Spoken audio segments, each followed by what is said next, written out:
أكبر الله أكبر الله أكبر الله أكبر الله أكبر الله أكبر الله أكبر كبيرا والحمد لله كثيرا وسبحان الله بكرة وأصيلا لا إله إلا الله وحده صدق وعده ونصر عبده وأعز جنده وهزم الأحزاب وحده لا إله إلا الله ولا نعبد إلا إياه مخلصين له الدين ولو كره الكافرون الحمد لله الذي حرم الصيام أيام الأعياد ضيافة لعباده الصالحين أشهد أن لا إله إلا الله وحده لا شريك له الذي جعل الجنة للمتقين وأشهد أن سيدنا ومولانا محمدا عبده ورسوله الداعي إلى الصراط المستقيم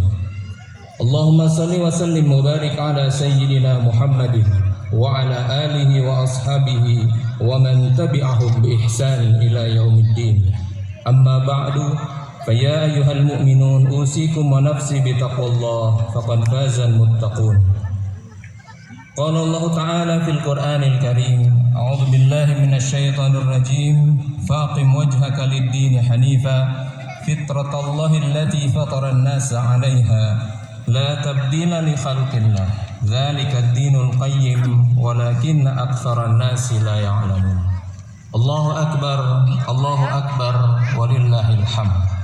Kaum muslimin wal muslimat jamaah salatin yang dirahmati Allah Subhanahu wa taala.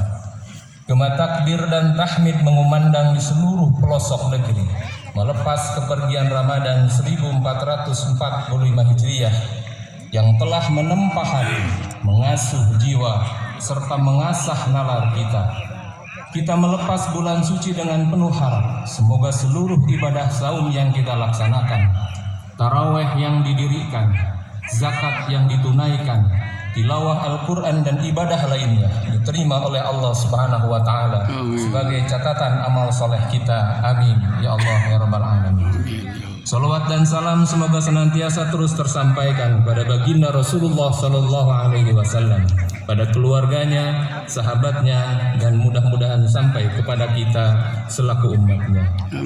Allahu Akbar, walillahil hamd. Hadirin rahimakumullah, tibanya Idul Fitri ditandai dengan kalimat takbir yang dilantunkan berulang-ulang dan saling bersahutan. Secara bahasa, takbir berasal dari kata kabbara yukabbiru yang artinya membesarkan dan mengagungkan. Lalu siapa yang dibesarkan? Maka tentu adalah zat Allah Subhanahu wa Ta'ala. Namun hadirin rahimakumullah, takbir bukan sekedar ucapan, bukan sebatas kata-kata yang dilisankan. Akan tetapi takbir merupakan satu prinsip lengkap yang menembus semua dimensi keimanan dan seluruh aktivitas hidup manusia. Walitukmilul iddata walitukabbirullaha ala ma hadakum wala'allakum tashkurun. Dan hendaklah kamu mencukupkan bilangannya dan mengagungkan Allah Subhanahu wa Ta'ala atas petunjuknya yang diberikan kepadamu agar kamu bersyukur. Hadirin rahimakumullah, dalam ayat tersebut kita diperintahkan oleh Allah Subhanahu wa Ta'ala untuk mengucapkan takbir. Dan ketika seorang mengucapkan takbir, maka mengandung konsekuensi bahwa kalimat takbir yang diucapkan memunculkan rasa tidak setaranya diri, betapa kecil dan rendahnya segala apa yang ada di dunia ini, harta, ilmu, keturunan, kedudukan, fisik dan panca indera. Dan juga takbir menimbulkan sikap rendah hati, tawadu, mengecilkan diri di hadapan Allah Subhanahu wa Ta'ala dengan tidak perlu membanggakan diri dengan apa yang ada dalam diri kita, karena yang maha besar hanyalah Allah Subhanahu wa Ta'ala. Selain itu, dalam ayat tersebut Allah menyampaikan bahwa kita mesti bertakbir, mengagungkan Allah Subhanahu wa Ta'ala atas kenikmatan yang diberikan pada kita, berupa keimanan yang menancap dalam dada sehingga mau menjalankan perintah saum sebulan lamanya sebagai sarana penyucian jiwa.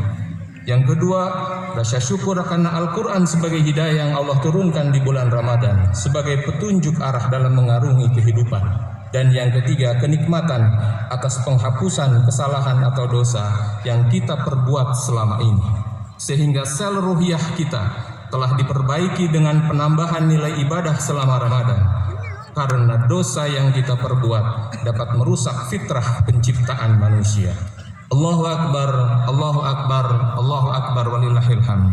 Hadirin rahimakumullah, berbicara mengenai fitrah di dalam Al-Quran tidak kurang 20 kali Allah menyebutkan dalam 19 surah dalam berbagai bentuk dramatika bahasa Arabnya. Lalu apa yang dimaksud dengan fitrah? Dikisahkan dahulu sahabat Nabi Ibnu Abbas radhiyallahu anhu mencari makna dari kata fitrah. Pada suatu tempat beliau melihat suku Arab Badui sedang berkumpul di depan sebuah sumur. Kemudian salah satu di antara mereka mengatakan, "Ana faturtu." Akulah yang membuat sumur ini dari sejak awal dengan kreasi sendiri, sehingga sangat tahu betapa apa yang seluk-beluk dalam sumur ini, kedalamannya, nah materialnya dan lain sebagainya. Maka kemudian Ibnu Abbas paham bahwa yang dimaksud dengan fitrah dalam Al-Quran adalah satu kondisi, di mana kondisi tersebut sesuai dengan karakter penciptaan sang pencipta pada awalnya.